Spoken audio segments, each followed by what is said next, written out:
আসসালামু আলাইকুম সুপ্রিয় মৎস্যচাষী ভাই বন্ধুরা। আজকে আপনাদেরকে আমরা দেখাবো শীতকালীন কার্পো মাছের রেণু চাষ এবং পোনা চাষ সম্পর্কে। আপনারা দেখতেই পাচ্ছেন কার্পো মাছের ব্রুট মাছকে ইঞ্জেকশন দেওয়া হচ্ছে বা হরমোন পুশ করা হচ্ছে। হরমোন পুশ করে কার্পো মাছ থেকে ডিম সংগ্রহ করা হয়।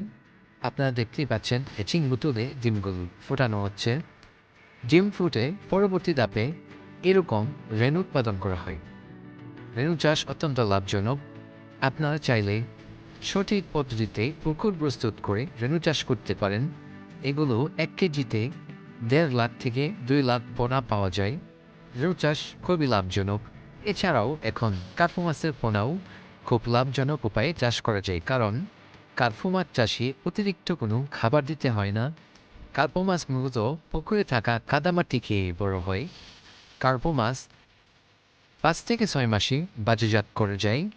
কার্পো মাছগুলো অরিজিনাল জাপানি কার্পো হওয়ায় এগুলোর রোগ প্রতিরোধ ক্ষমতা খুবই বেশি, যার ফলে রোগাক্রান্ত বা বিভিন্ন ধরনের বিষাক্ত ফাঙ্গালের আক্রমণে এই মাছগুলো বেশি একটা পড়ে না। এ মাছ চাষ পদ্ধতি খুবই সহজ। আপনারা সঠিক পদ্ধতিতে পুকুর প্রস্তুত করে এ মাছগুলো চাষ করতে পারবেন।